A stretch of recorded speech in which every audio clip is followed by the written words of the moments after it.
நான் எழுந்த பிறகு உட்கார்றதுதான் முறை. உட்காருங்க, எல்லாரும் உட்காருங்க. தேசிய உட்கார். நான் அலோவ் பண்றேன். உட்காருங்க, அமைதியா உட்காருங்க. நான் அலோவ் பண்றேன், அமைதியா உட்காருங்க. எதிர்த்து பேசினாதான் எதிர்கட்சின்னு ப்ரூவ் பண்ண முடியும்னு நினைச்சுக்கிட்டு பேசணும். எதிர்கட்சியை சேர்ந்த எதிர்கட்சி தலைவர் உள்ளிட்ட மாண்புமிகு உறுப்பினர்களுக்கும் வணக்கமும் நன்றியும். பதிலுரை வழங்குற அதே நேரத்தில் நம்மளை சட்டமன்ற உறுப்பினராக தேர்ந்தெடுத்த பெரம்பூர் தொகுதி மக்களுக்கு நம்மளோட நெஞ்சார்ந்த நன்றிகள். அதே மாதிரி ராஜினாமா பண்ணிட்டாலும் நம்மளை தேர்ந்தெடுத்த திருச்சி கிழக்கு மக்களுக்கும் இந்த மன்றத்தில் நம்மளோட நன்றியை பதிவு செய்கிறோம். அப்புறம் நம்மளோட அரசியல் பயணத்தை பற்றியும் கொஞ்சம் பதிவு செய்ய விரும்புகிறோம். நாம் ஏதோ ஷூட்டிங்லேருந்து நேராக வந்து சிஎம் ஆன மாதிரியே சில பேர் ஒரு இமேஜ் கிரியேட் பண்ணுறாங்க. அவங்களுக்கு அவங்க ஆசைப்படுற லாங்குவேஜ்லேயே சொல்கிறோம், அது வெறும் ரீல் தான், ரியல் கிடையாது. ஒரு சாதாரண நடிகனாக தான் நம்ம கெரியர் தொடங்குச்சு. அப்புறம் அப்படியே சின்சியராக உழைச்சி மேலே வந்தோம். நம்ம கெரியரில் நாம் மேலே வந்ததுக்கு இந்த விஜய் ஒருத்தன் மட்டுமே காரணம் இல்லை, அவனோட உழைப்பு மட்டுமே காரணம் இல்லை. இந்த விஜயோட உழைப்புக்கும் உயர்வுக்கும் பின்னாடி இருக்கிற ஒட்டுமொத்த தமிழ்நாட்டு மக்களோட அன்பும் அரவணைப்பும் தான் காரணம். ஒவ்வொரு வீட்டில் இருக்க ஒவ்வொருத்தரும் நம்மளை அவங்க வீட்டில் ஒருத்தனா ஏற்றுக்கிட்டது தான் நமக்கு கடவுளும் மக்களும் தந்த மிகப்பெரிய வரம். அதுக்காகவே கடவுளுக்கு சமமான நம்மளோட சொந்தங்களான தமிழக மக்கள் அனைவருக்கும் மீண்டும் மீண்டும் நன்றி. இப்படி நம்மளை தாயன்போடு அள்ளி அரவணைச்ச தமிழ்நாட்டு மக்களுக்கு நாம் எப்படியெல்லாம் துணையாக இருந்தோம், எப்படியெல்லாம் மக்களோட மக்களாக இருந்தோம்னு சொல்கிறேன். 1990ஸ்லேயே ரசிகர் மன்றமாக இருந்தப்பவே மக்களுக்கு துணையாக நிற்க ஆரம்பித்தோம். அதுக்கப்புறம் நற்படி மன்றமாகவும் அதுக்கப்புறம் விஜய் மக்கள் இயக்கமாகவும் மாறி மக்களோட மக்களாக நின்றுக்கிட்டு இருந்தோம். 2008 ஈழத் தமிழருக்கு ஆதரவாக உண்ணாவிரதம் போராட்டம் செஞ்சோம். போர் முடிவுக்கு வரணும், நம்ம தொப்புள் கூடிய உறவுகளான ஈழத் தமிழர்களுக்கு பாதுகாப்பான நிம்மதியான ஒரு வாழ்வு கிடைக்கணும்னு அன்னைக்கே கோரிக்கை வச்சோம். 2009 ஆரம்பித்த விஜய் மக்கள் இயக்கம் வழியாக நம்மளோட மக்கள் நல பணிகளை எக்ஸ்டெண்ட் அண்ட் எக்ஸ்பேண்ட் பண்ணிக்கிட்டே வந்தோம். கல்விக்கு துணையாக இருந்தோம், சோஷியல் சர்வீஸ் செஞ்சோம், வெள்ள நிவாரணத்தில் துணையாக இருந்தோம், கொரோனா காலத்தில் மக்களுக்கு தோள் கொடுத்தோம். விலையில்லா விருந்தகம், குருதியகம், முட்டைப்பால் ரொட்டி திட்டம், விழியகம், பயிலகம், நூலகம், இப்படி பல வழியில் மக்களுக்கு துணையாக இருந்தோம். அப்புறம் நம்மளோட திரைப்படங்களில் நம்மளால் முடிஞ்ச வரைக்கும் ஊழல் எதிர்ப்பை சொன்னோம், சமூக நீதியை சொன்னோம், கல்வியை பற்றி சொன்னோம், அரசியலை பற்றி சொன்னோம். அரசியலை பற்றி பேசுனதுனால நம்ம படங்கள் இது வரைக்கும் சந்திக்கிற பிரச்சனையை பற்றி எல்லாருக்குமே தெரிஞ்சது தான். இது மட்டும் இல்லாமல் 2011 நாகப்பட்டினத்தில் மீனவர் பிரச்சனைகளுக்கு ஆதரவாக ஒரு பெரிய பொதுக்கூட்டம் நடத்தினோம். மீனவர்கள் மீதான தாக்குதலை கண்டித்து பேசி அதில் நம்மளோட எதிர்ப்பை பதிவு செஞ்சோம். 2017 ஜல்லிக்கட்டு போராட்டத்தில் தமிழர் பண்பாட்டு உரிமைக்கான நம்மளோட ஆதரவை தெரிவித்தோம். 2018 ஸ்டெர்லைட் போராட்டம், துப்பாக்கி சூட்டில் பாதிக்கப்பட்ட நம்ம சொந்தங்களை நேரில் சந்தித்து ஆறுதல் சொன்னோம். 2021 உள்ளாட்சி தேர்தலில் விஜய் மக்கள் இயக்க வேட்பாளர்கள் போட்டியிட்டு ஜெயிச்சாங்க. கல்வி விருது விழா நடத்தி சிறந்த மதிப்பெண் பெற்ற மாணவ மாணவிகளுக்கு ஊக்கத்தொகையும் பரிசும் கொடுத்தோம். 2024 தமிழக வெற்றி கழகத்தை ஆரம்பித்த உடனேயே CAA-வை எதிர்த்து அறிக்கை விட்டோம். அரசியல் கட்சி ஆரம்பித்து விழுப்புரம் மாவட்டத்தில் விக்கிரவாண்டியில் நம்மளோட முதல் மாநில மாநாட்டிய வெற்றி கொள்கை திருவிழாவை நடத்தினோம். தந்தை பெரியார், பெருந்தலைவர் காமராஜர், அண்ணல் அம்பேத்கர், வீரமங்கை வேலுநாச்சியார், மக்கள் சேவகர் அஞ்சலை அம்மாள்னு நம்மளோட 5 கொள்கை தலைவர்களை அறிவித்தோம். இந்தியாவிலே 2 பெண் ஆளுமைகளை கொள்கை தலைவர்கள் அறிவித்த ஒரே கட்சி நம்ம டிவிக்கு மட்டும்தான் என்ற பெருமையோடு அறிவித்தோம். பெரியார் சொன்ன மாதிரியே அவர் சொன்னதில் நமக்கு ஏற்புடையதை மட்டும் எடுத்துக்கிட்டோம். அவரோட கடவுள் மறுப்பு கொள்கையில் நமக்கு உடன்பாடு இல்லைன்னு ஓப்பனாக அறிவித்தோம். நமக்கு கடவுள் நம்பிக்கை உண்டுன்னு அறிவித்தோம். யாரோட நம்பிக்கைக்கும் நாம் எதிரானவங்க இல்லைன்னு தெளிவாக அறிவித்தோம். பெண் கல்வி, பெண்கள் முன்னேற்றம், சமூக சீர்திருத்தம், சமூக நீதி, இப்படி பெரியாரோட கருத்துக்களை நிறையவே ஏற்றுக்கிட்டோம்னு அறிவித்தோம். அண்ணல் அம்பேத்கரோட சம வாய்ப்பு, சம நீதி, சமத்துவத்தை ஃபாலோ பண்ணுவோம்னு அறிவித்தோம்.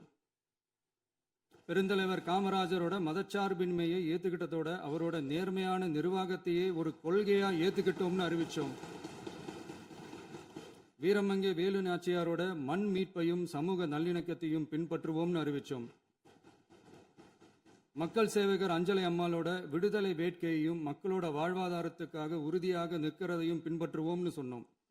எல்லாருக்கும் எல்லாமும் கிடைக்கணும், எம் மதமும் நம் மதம்னு சொல்லி மதச்சார்பற்ற சமூக நீதி தான் நம்ம கொள்கைன்னு அறிவிச்சோம்.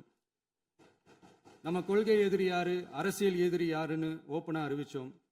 எல்லாத்துக்கும் மேல பிறப்புக்கும் எல்லா உயிருக்கும்ன்றத நம்மளோட அடிப்படை அரசியல் கோட்பாட்டா அறிவிச்சுட்டு தான் அரசியலுக்கே வந்தோம். நம்ம மதுரை மாநாட்டில் நம்மளோட தேர்தல் அரசியல் மற்றும் ஆட்சி அதிகார அரசியல் வழிகாட்டியா அறிஞர் அண்ணாவையும் புரட்சி தலைவர் எம்ஜிஆரையும் ஏத்துக்கிட்டதா அறிவிச்சோம். அப்புறம் இன்னனையும் நாம் இங்க பதிவு செஞ்சே ஆகணும். எல்லாரும் கட்சி ஆரம்பிச்சுட்டு தான் ஒவ்வொரு வீட்டுக்குள்ளேயும் போவாங்க. ஆனா நாம ஒவ்வொரு வீட்டுக்குள்ளேயும் போனதுக்கு அப்புறம் தான் கட்சியவே ஆரம்பிச்சிருக்கிறோம். ஒவ்வொரு வீட்டில் ஒவ்வொருத்தரும் நம்மளை அவங்க பிள்ளையா, மகனா, அண்ணனா, தம்பியா ஏத்துக்கிட்டதும் இயல்பா நடந்துச்சு. தமிழ்நாட்டு மக்களோட மனசுக்குள்ள போறதுக்கு நாம பட்ட பாடு நமக்கு மட்டும்தான் தெரியும். இதெல்லாம் புரிஞ்சாலும் புரியாத மாதிரி இருக்கிறவங்க தான் நம்மள நடிகன் என்று சொல்லியும் நம்ம கட்சியை நடிகன் கட்சின்னு சொல்லியும் சில நக்கல் நையாண்டி இதெல்லாம் பேசுவாங்க. அதை பத்தி நமக்கு கவலை இல்லைன்னு. இப்படி நம்ம அரசியல் பயணம் ரொம்ப டிரான்ஸ்பரண்டா தான் ஆரம்பிச்சிருக்கு. இந்த 2026 தேர்தலில் கூட்டணியே இல்லாமல் தனியா நின்னோம். மக்கள் நம்மளை தெளிவா புரிஞ்சுக்கிட்டதாலையும் நம்ம டிவிகே தோழர்களோட உழைப்பாலையும் நாம 35% வாக்குகளை வாங்கினோம். 1,72,00,000 வாக்குகளோட தமிழ்நாட்டிலேயே தனி பெரும் கட்சியா வந்தோம். தமிழக மக்களாலையும் நம்மளோட ஆதரவு இயக்கங்களாலையும் இதோ இன்னைக்கு இங்க நம்ம டிவிகே ஆளும் கட்சியா உட்கார்ந்துருக்கிறோம். இந்த ஆளும் கட்சியா ஆனதும் அவ்வளவு சாதாரணமாலாம் நடந்துடல. 2.25 வருஷத்துல ஆட்சிக்கு வந்துட்டீங்கன்னு ரொம்ப கிண்டலா கேலியா சிலர் பேசுறாங்க. எங்களோட இந்த 2.25 வருஷ டிராவல்ல எவ்வளவு வலியும் வேதனையும் இருக்குது. நம்மளோட மக்கள் சந்திப்புக்கே அவ்வளவு இடையூறு, அவ்வளவு தடைகள், ஊர் உலகத்துல யாருக்கும் இல்லாத ஒன்னா நமக்கு மட்டுமேன்னு தனியா ஸ்பெஷலா எக்ஸ்க்ளூசிவா நிறைய நிபந்தனைகள், நெருக்கடிகள், கட்டுப்பாடுகள், நம்மளை சந்திக்க வர்ற மக்களுக்கு சரியான பாதுகாப்பு இல்லாம, நம்ம கூட்ட நிகழ்ச்சிக்கு போதுமான பாதுகாப்பு இல்லாமன்னு இன்னும் வெளியே சொல்ல முடியாத நிறைய சூழ்ச்சிகள் எல்லாத்தையும் தாண்டி தான் நாம் இந்த இடத்துக்கு வந்திருக்கிறோம். பட் ஸ்டில் மைல்ஸ் டு கோ.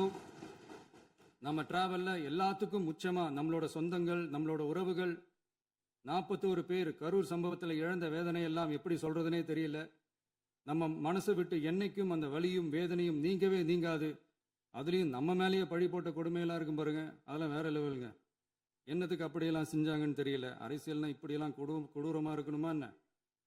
சரி விடுங்க. இந்த விஜய் இவனோட மக்களுக்காக எதையும் தாங்க தயாராகிட்டான். இவ்வளவு பெயின்ஃபுல்லான நம்ம பொலிட்டிக்கல் டிராவல்ல நம்மளோட மிகப்பெரிய ஆறுதலும் பலமும் என்ன தெரியுமா? என் நெஞ்சில் குடியிருக்கும் என்னோட தமிழ்நாட்டு மக்களும்,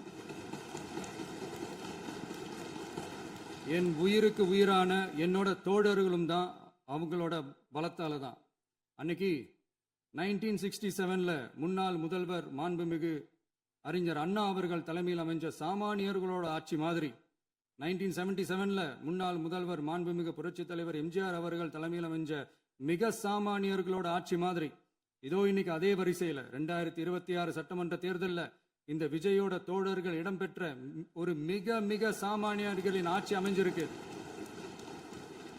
வாகை சூடும் வரலாறு திரும்பி இருக்கிறது. இப்படி ஒரு தீர்ப்பை மக்கள் அளிச்சதுனால தான் தமிழக வரலாற்றில் ஒரு மகத்தான கூட்டணி ஆட்சியை நாம் அமைச்சிருக்கிறோம். இளைஞர்களால என்ன செய்ய முடியும், பெண்களால என்ன செய்ய முடியும்னு கேட்டவங்களுக்கான பதில் தான் இன்னைக்கு அமைஞ்சிருக்கிற நம்ம ஆட்சி.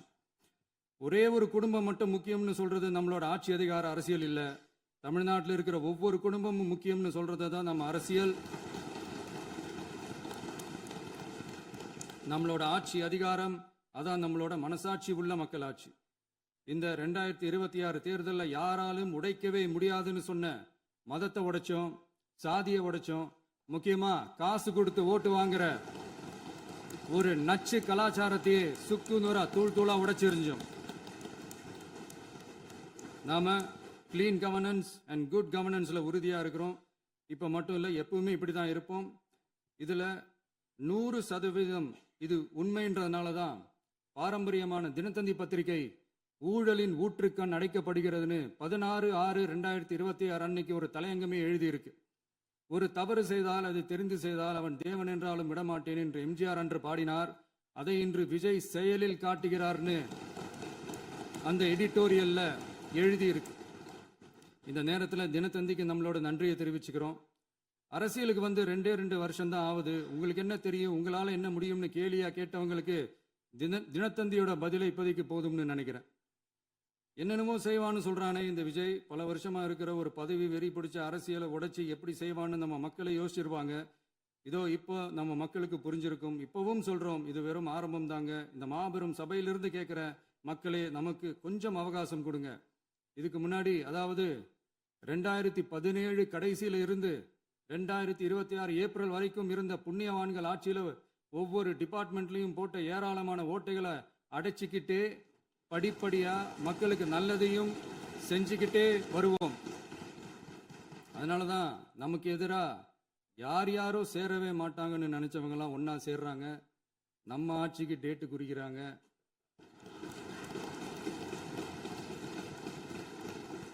சரி, அவங்கள நம்ம மக்களே பார்த்துப்பாங்க, அதை விடுங்க.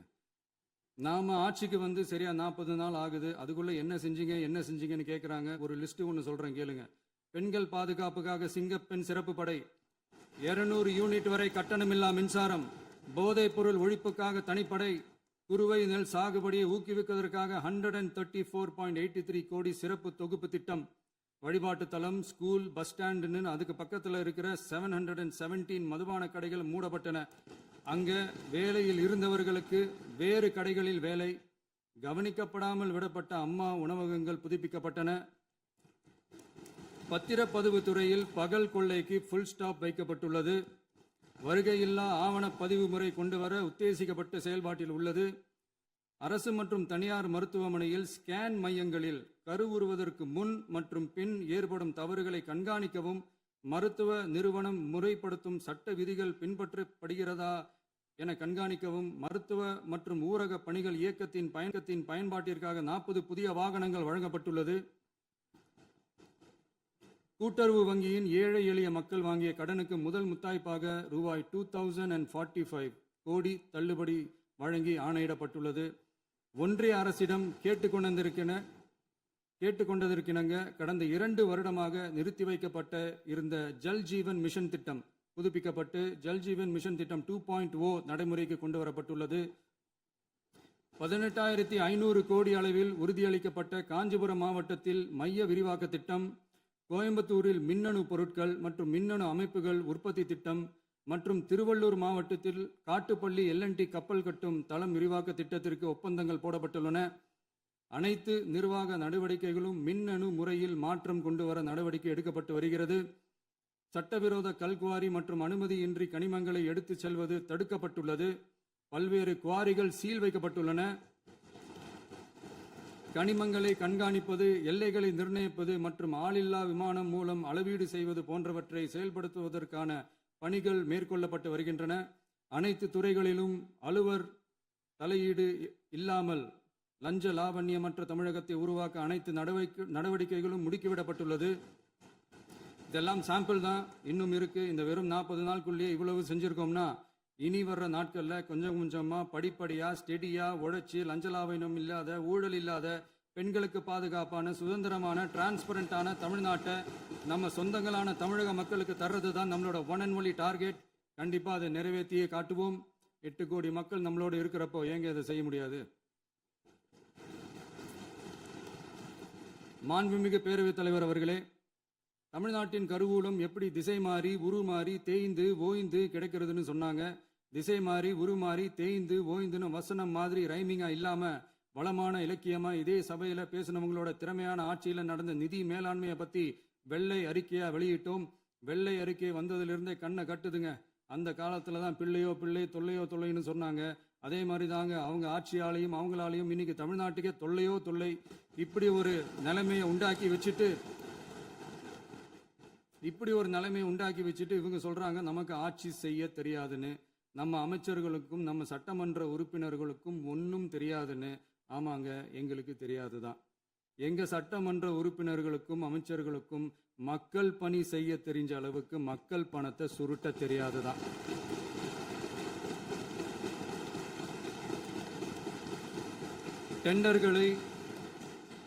டெண்டர்களை முறைப்படுத்த தெரிஞ்ச அளவுக்கு அதோட ரேட்டை உயர்த்தி ஊழல் செய்ய தெரியாதுதான்.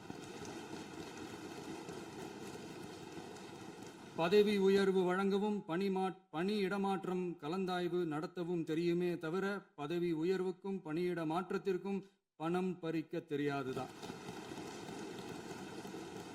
புதிய பணியிடங்கள் உருவாக்க தெரியுமே தவிர அந்த பணியிடங்களை பணத்துக்கு விற்க தெரியாதுதான். கோயில்கள்ல நடக்கிற நிர்வாக சீர்கேட்டை தடுக்க நீங்க பேசுங்க, நீங்க கண்டிப்பா பண்ணுங்க. கோயில்களில் நடக்கிற நிர்வாக சீர்கேட்டை தடுக்க தெரியுமே தவிர கோயில் பணத்தை கொள்ளையடிக்க தெரியாதுதான். தங்கத்தை உருக்கி தாரை வார்க்க தெரியாதுதான். கனிம வளத்தை பாதுகாக்க தெரிஞ்ச அளவுக்கு கனிமத்தை வித்து கொள்ளையடிக்க தெரியாதுதான். அரசு வருமானத்தை அரசு கஜானாவுக்கு மாத்த தெரிஞ்ச அளவுக்கு அந்த பணத்தை தனிப்பட்ட கஜானாவுக்கு மடை மாத்த தெரியாதுதான். போதை கலாச்சாரத்தை தடுக்க தெரிஞ்சவங்களுக்கு போதை கலாச்சாரத்தை வளர்க்க தெரியாதுதான். நம்ம குடும்பத்தில் இருக்கிற பாட்டி, அம்மா, அக்கா, தங்கச்சி, குழந்தைங்களை, பெண்களை மதிக்க தெரிஞ்சவங்களுக்கு ஓசி பஸ், 1000 ரூபாய் கேஸு, இப்படிலாம் பேச தெரியாதுதான். எங்க உறுப்பினர்களுக்கும் அமைச்சர்களுக்கும் மக்கள் சேவை தெரிந்த அளவிற்கு சுயநல தேவையை செஞ்சிக்க தெரியாதுதான். அதனாலதான் சொல்றோம், எங்களை பார்த்து எதுவும் தெரியாதுன்னு சொல்றவங்களுக்கு சொல்றோம், இதெல்லாம் எங்களுக்கு தெரியாதுதான். உங்களை மாதிரி முறைகேடுகளை செய்யறத நாங்க தெரிஞ்சுக்கவும் போறதில்ல, தெரிஞ்சுக்கவும் ஆசைப்படல. அத கடைசி வரைக்கும் எங்களுக்கு தெரியாமலே இருந்துட்டு போகட்டும். அதனால நாங்களும் எங்க மக்களும் வெரி வெரி ஹாப்பி தான். மாண்புமிகு பேரவைத் தலைவர் அவர்களே, எதிர்ப்பவர்கள் எதிர்க்கட்சி என்பதற்காக எங்கள் ஆட்சி மீது 1000 பழி போடலாம். ஆனாலும் தமிழக மக்களுக்கு உண்மையை உணர்த்த வேண்டியது நம்மளோட கடமை. மின்வெட்டை பொறுத்தவரை தமிழ்நாடு மின்மிகை மாநிலமாக இருந்தாலும் கடந்த காலங்களில் ஏற்பட்ட நிர்வாக குளறுபடிகளும் மின்சார சாதனங்கள் மற்றும் மின் மாற்றிகளில் ஏற்படும் பழுதாலும் வேண்டுமென்றே சிலரின் நடவடிக்கைகளாலும் இந்த மின்வெட்டிற்கு காரணமாக உள்ளது. மின் விநியோக மீட்பு நடவடிக்கைகளை ஒருங்கிணைப்பதற்காக எதிர்பாராமல் இரவு நேரங்களில் ஏற்படும் மின் தடங்களை விரைந்து சரி செய்வதில் 10 உயர்மட்ட கண்காணிப்பு குழுக்கள் மற்றும் 125 சிறப்பு மின் தடை நீக்க ரோந்து வாகனங்கள் வழங்கப்பட்டு 24 மணி நேரமும் கண்காணிக்கப்படுகிறது. கூடுதலாக தற்போது 77 புதிய மின் தடை நீக்க மையங்களும் உருவாக்கப்பட்டுள்ளன. விரைவில் இந்த மின்வெட்டு நிலைமை அறவே நீக்கப்படும்.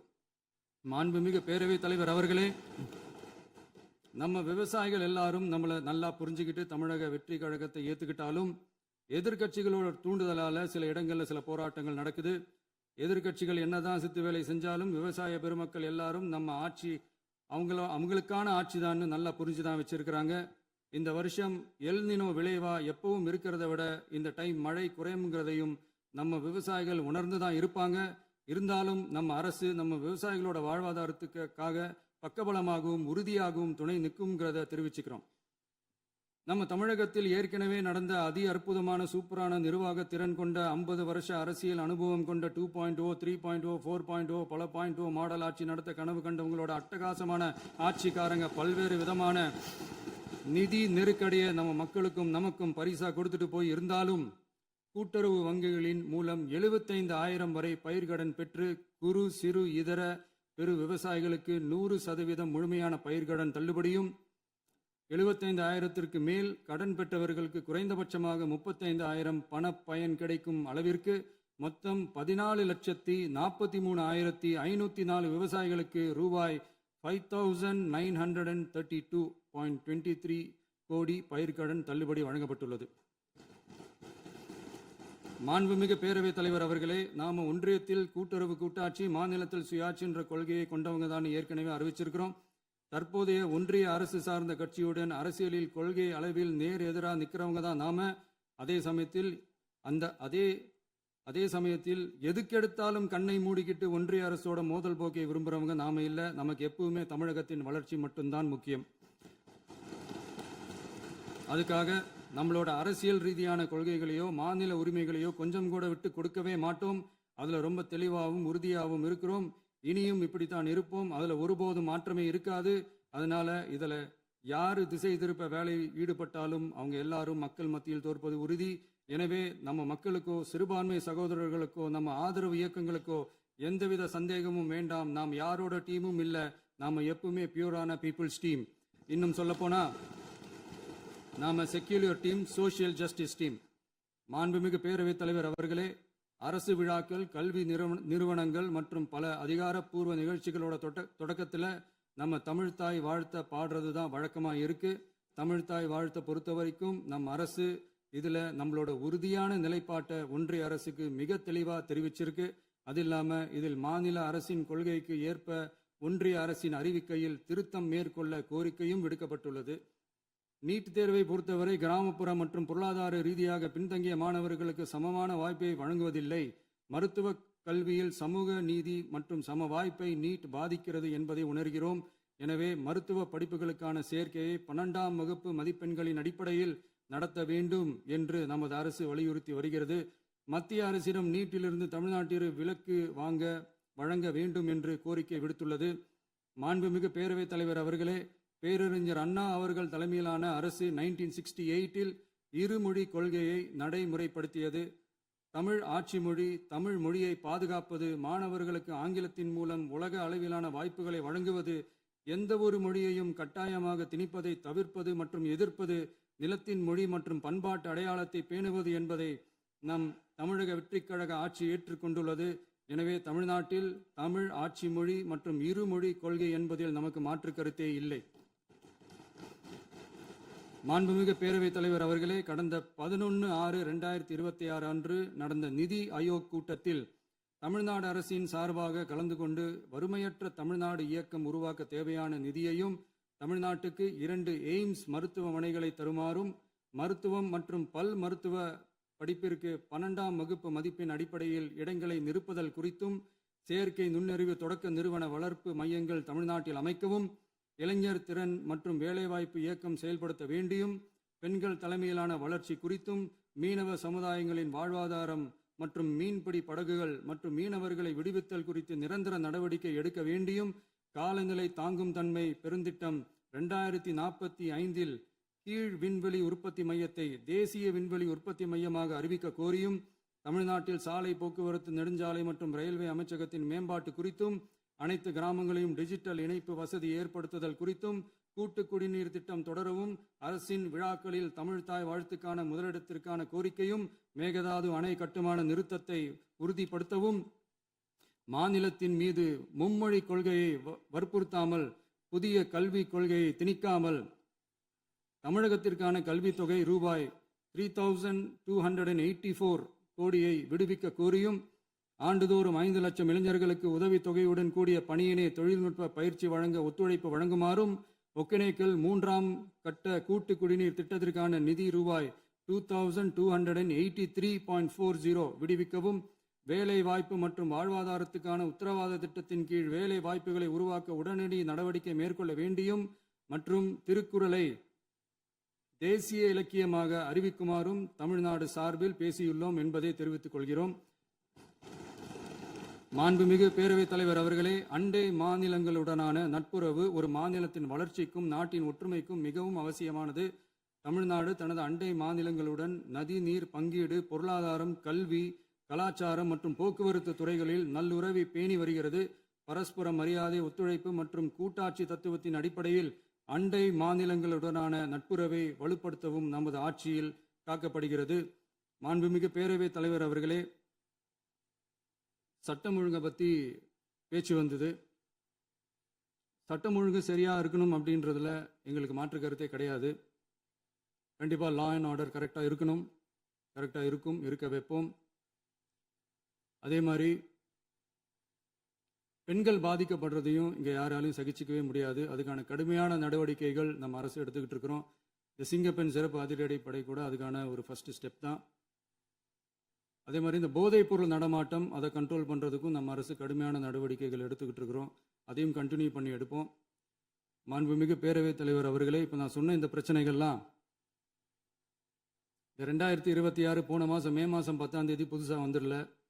இதெல்லாம் பல வருஷமாக இருக்கிற பிரச்சனைகள் தான், பல வருஷமாக கண்டுக்காமல் விட்ட பிரச்சனைகள் தான். இன்னைக்கு எதிர்கட்சிக்காரங்க அதை பற்றி கேட்கும்போது எனக்கு அது அக்கறையாக தெரியல, அவதூறு அரசியலாக தான் தெரியுது, பழி போடுற அரசியலாக தான் தெரியுது. இப்படி அவதூறு பழி போடுறவங்கள பார்த்து ஒன்று தான் கேட்கணும்னு தோணுது. கடந்த 9-10 மாசமா நம்ம ஸ்டேட்ல சட்டம் ஒழுங்கு டிஜிபியே இல்லை. சட்டம் ஒழுங்கு டிஜிபியை போடுங்கன்னு சொல்லி எல்லாம் ஓஞ்சி போயிட்டோம். போன ஆட்சியில் நடந்ததுக்கெல்லாம் இப்போதான் விடையே கண்டுபிடிக்கிறோம் நம்ம ஆட்சியில்.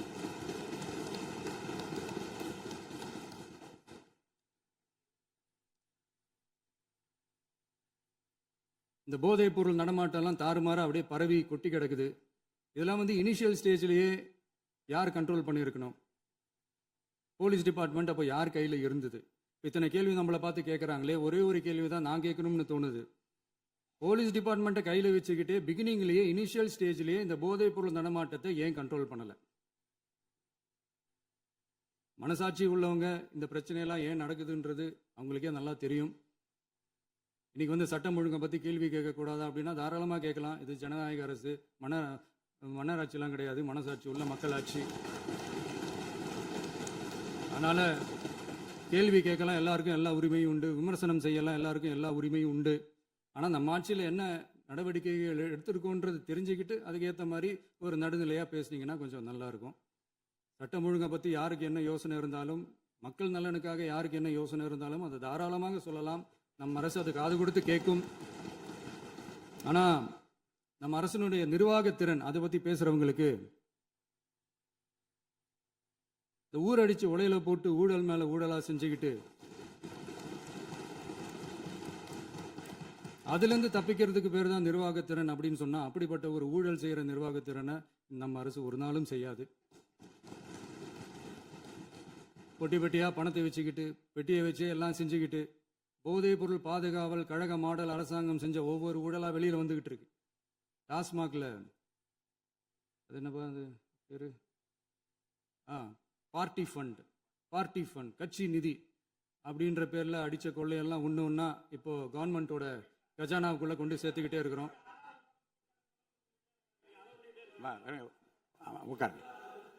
மாண்புமிகு முதல்வர்கள் பதில் உரைக்கு பிறகு பதிலுக்கு பிறகு நேரம் தரேன். அப்போ பேசட்டும், அவங்க பேசட்டும், அவங்கள பேச அனுமதி.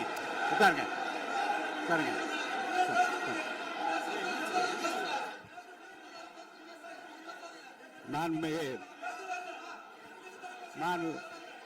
அலோவ் பண்றேன் உட்காருங்க. மாண்பு உறுப்பினர்கள், நீங்க இங்க உட்காருங்க, அமைதியா உட்காரு. நீங்க எல்லாம் உட்காருங்க. உட்காருங்க. மாண்புமிகு, நீங்க எல்லாரும் உட்காருங்க. அமைதியா உட்காருங்க. இருங்க, உட்காருங்க. அப்புறம் நீங்க என்ன உட்காருங்க. நான் கொடுக்க உட்காருங்க. நான் பாயிண்ட் ஆஃப் ஆர்டர் கொடுங்க. நான் கொடுக்குறேன். உட்காருங்க.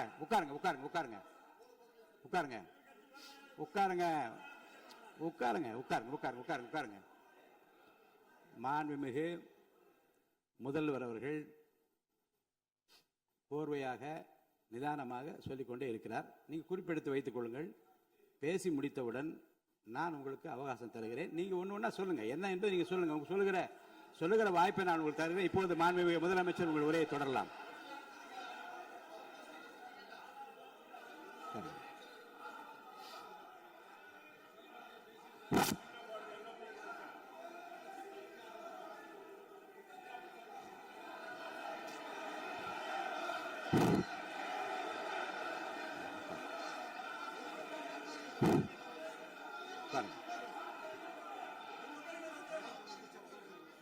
நான் எழுந்த பிறகு உட்கார்றதுதான் முறை. உட்காருங்க. எல்லாரும் உட்காருங்க. தேசிய உட்கார். நான் அலோவ் பண்றேன். உட்காருங்க. அமைதியா உட்காருங்க. நான் அலோவ் பண்றேன். அமைதியா உட்காருங்க. அங்க இருந்து குரல் கொடுக்காதீங்க. உட்காருங்க.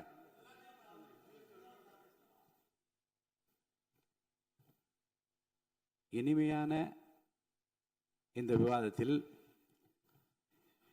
இதுவரை குறுக்கீடுகள் இல்லாமல்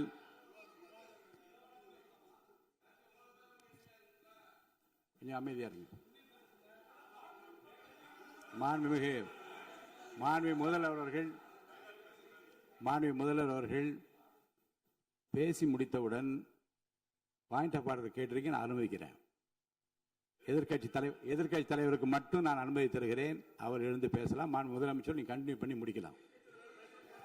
நீ எல்லாரும் எழுந்துச்சீங்கன்னா சரி வராது. உட்காருங்க. நான் சொல்லியிருக்கேன். உட்காருங்க. உட்காருங்க. உட்காருங்க.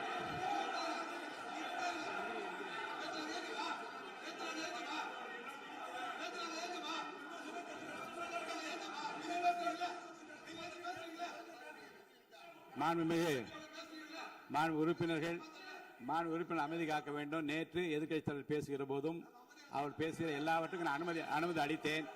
அதில் பாயிண்ட் ஆஃப் கேளுங்க. அந்த விவாதத்தில் கேளுங்க. இப்போதும் மாண்புமிகு முதலமைச்சர் அவர்கள் பேசி முடித்த பிறகு நான் உங்களுக்கு அதுக்குரிய அவகாசத்தை தருகிறேன். நீங்க கேள்வி கேளுங்க. கேட்கிற உரிமையும் விளக்கத்தை பெற்றுக்கொள்ள உரிமை உங்களுக்கு இருக்கிறது. அதற்கு அவகாசம் நான் தருகிறேன்.